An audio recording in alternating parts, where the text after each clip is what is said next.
So Me'inyan Le'inyan, there's a very interesting Sefarno over here.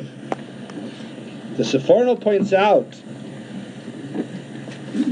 that the reason we count over here, the Sefarno is bothered that by Shimon and Levi, by Reuven and Shimon, the Torah merely says who Reuven was and who his children were. And by Shimon, the same thing. But by Levi, the Torah says whose Levi's children were, and who their children were, and who their children were. So the Sforno wants to know why.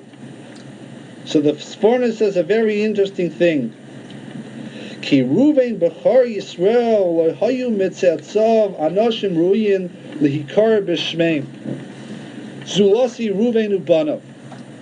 Because Ruvain, he was Taka Tzaddik, and his children were Taka special. But his grandchildren weren't special. The same thing with Shimon.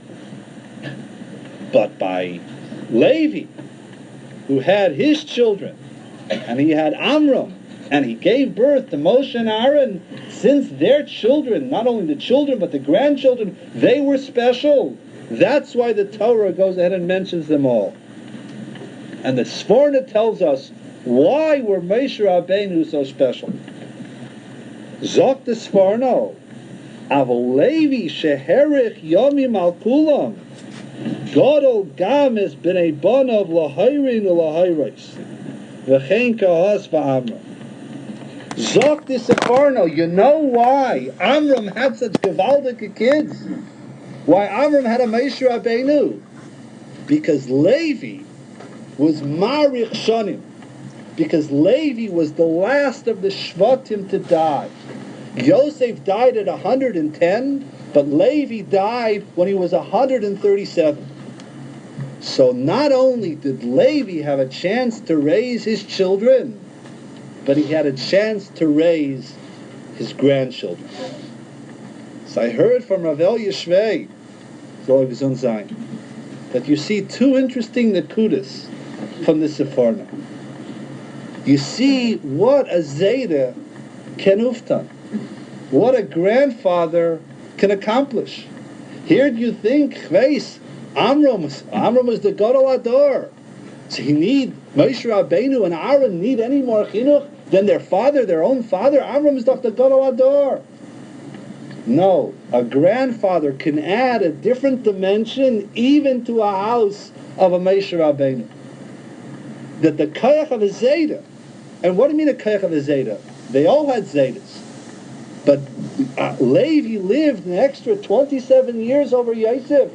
Those 27 years made the difference on Amram, and it made the difference ultimately in Moshe and Aaron.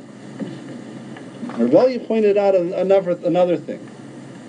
The Targum Yonasan ben Uziel says that Yocheved was 94 years old when Levi died. Even if Amram was younger than Yocheved because it was her aunt. But how much younger do you think that Amram was than Yocheved, his wife? It's speculative. But let's say he was 20 years younger. He was 25 yees younger. So das heißt, if he was 20 years younger than Yocheved, so he says he was 74 years old when Levi died.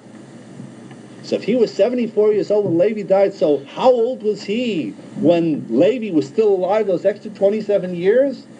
He was a good middle-aged man.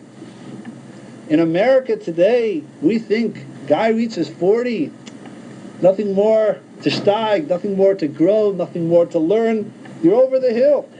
What this Sforna is saying is that Amram, when he was certainly a middle-aged man, perhaps even he was in his 60s, you see that Amram was affected by having his father Levi in the house.